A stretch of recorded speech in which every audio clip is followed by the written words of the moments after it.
Em meio às nossas súplicas, em meio à nossa luta diária, nós temos sempre um Pai que nos atende e cuida de nós. Já parou para pensar nisso?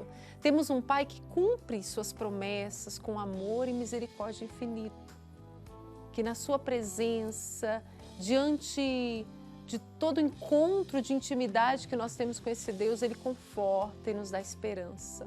É sobre este Pai que está sempre presente em nossa vida, que nós também devemos fazer a nossa parte, com certeza. É sobre tudo isso que nós vamos meditar agora. É com quem? Com o Padre Everson de Faria Melo, missionário redentorista, que é sempre uma honra ter o senhor aqui, sua bênção. É uma alegria para mim poder participar e dar uma pequena colaboração. Pequena não, grande colaboração, Padre. Nós vamos falar, Padre, de um assunto que às vezes a gente confia desconfiando. Porque em meio às tribulações, às vezes a gente vai perdendo a fé e a confiança de que Deus realmente tem promessas para a nossa vida. Então, para a gente começar e deixar o povo em casa bem ciente de tudo que nós vamos falar, o que vem a ser uma promessa? Quando a gente fala promessas. Caísa, eu acho que para conversar sobre a promessa, nós teríamos que pensar primeiro sobre a nossa vida. Por quê? Eu tenho que ser feliz. Deus me criou para ser feliz. Sim. Se nós olhamos todo o Evangelho, a revelação de Jesus, ele fala o tempo todo de felicidade. Eu quero que minha alegria esteja em vocês. Depois, quando ressuscita, vai aparecer aos discípulos, ele não cumprimenta, boa tarde, não. A paz esteja com vocês, a minha paz lhes dou. Alegria. Agora, nós vamos ser alegres como? Se nós nos realizarmos, ou nós realizarmos o plano de Deus em nós. Sim. Nós formos aquilo que Deus espera de nós. E aí nós vamos ver a primeira promessa de Deus, que é maravilhosa.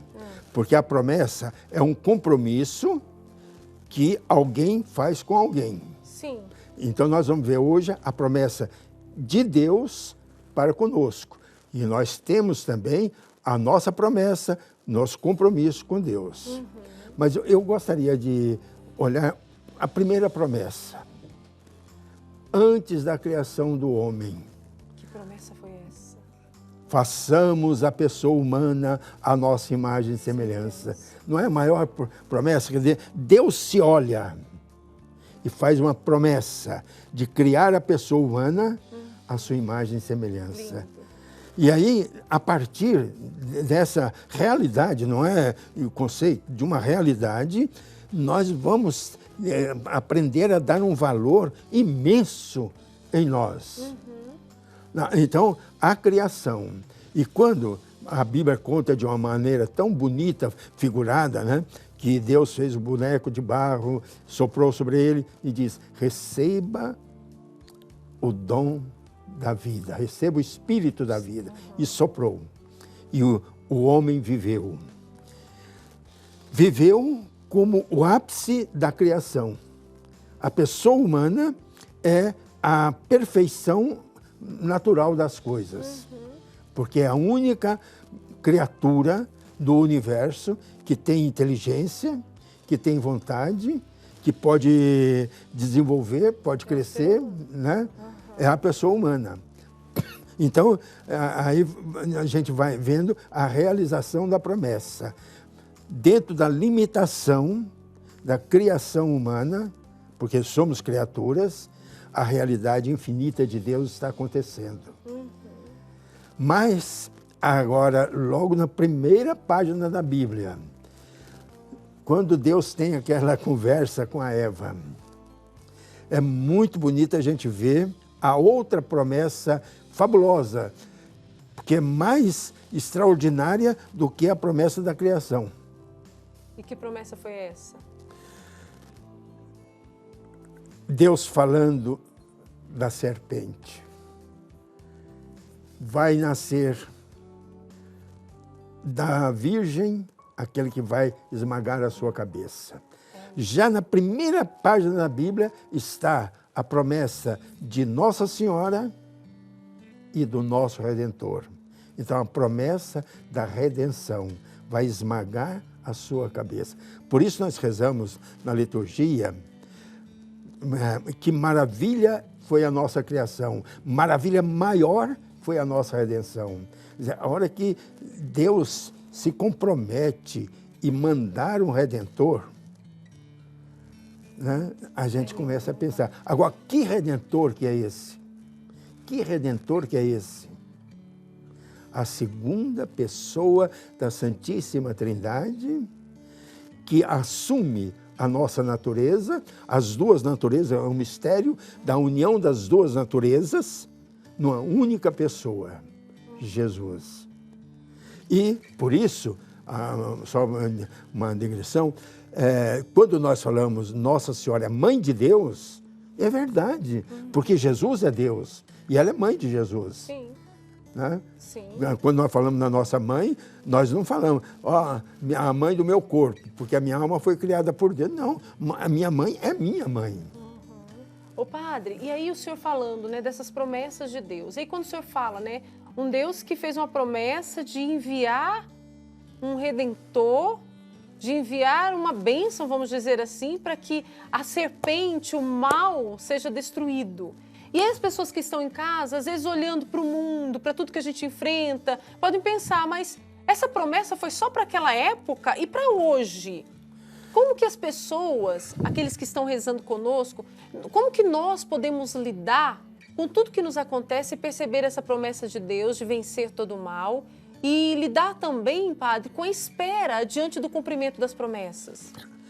Eu acho que é muito sério o que você falou, porque a promessa de Deus é que tenhamos a vida divina em nós, que vai se realizar plenamente na eternidade. Mas agora, no tempo, nós vamos ter que conviver com a limitação humana. E, infelizmente, nós vemos que a limitação humana, muitas vezes, ela domina as pessoas de tal maneira que, quase que eu diria, elas se tornam menos humanas. É por isso, então, que nessa caminhada que nós fazemos com essas limitações, é essencial a experiência com Deus para que tenhamos confiança e perseverança? E sempre a esperança, sempre a esperança. Sempre a esperança. Nós não podemos perder de vista, em nenhum momento, né? Eu não nasci para viver eternamente nesse mundo. Eu nasci para a vida eterna porque eu sou imagem e semelhança de Deus. E Deus é eterno. Eu também sou eterno. Mas agora eu estou fazendo uma experiência do tempo e agora vêm as nossas limitações. Existem as limitações próprias da natureza. Sim. Né?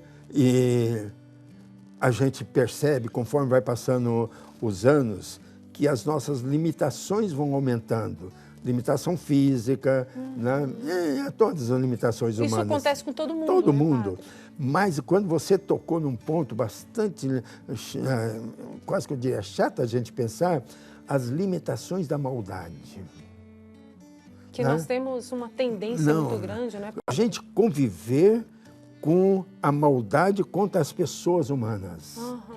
Né? Isso acontece. E nós estamos vivendo uma dor muito grande, partilhando, pelo menos psicologicamente, a dor dos nossos irmãos e irmãs lá do Sul, né, que estão sofrendo as consequências da própria pessoa humana, que não tem dúvida que essa mudança climática, a pessoa humana que é responsável por isso. Cadê as árvores? Cadê uma energia mais limpa? A promessa de Deus, ela se cumpre. Sem Mas é dúvida. preciso também fazer a nossa parte. Sem dúvida. Não é? Sem dúvida. Porque Deus nos deu a inteligência, mas deu a vontade. Porque muitas vezes a pessoa humana, pela inteligência, sabe das coisas, mas não tem coragem de tomar a decisão para o certo. Olha aí. Toma a decisão para o errado. E aí, as consequências, né? Agora, padre. só uma. Fala. Eu sei que o nosso tempo é Nosso pouquíssimo, tempo, temos que ir mas pra veja bênção, né, bem, padre? nós podíamos voltar outro dia para a gente falar um pouco da promessa nossa de pessoas humanas para com Deus. Eu acho muito Vamos importante falar, essa outra dimensão. Mas eu gostaria de falar uma palavra sobre as guerras. A manifestação, eu penso assim, da maldade suprema. Não existe, né, uma justificativa, o Papa falou isso, não existe nenhuma justificativa para a guerra. Não existe. Não existe. Não existe. Né? Não existe. Não existe. Quer dizer, eu matar milhares e milhares de pessoas lá em Gaza, mulheres, crianças, naqueles escombros, meu Deus do céu. E aí, como que eu vou conviver com isso? O que eu vou fazer diante de um tudo Deus isso? que me ama, né? Nós temos que... eu acho padre, e o que nos faz fazer essa experiência é a oração, não é?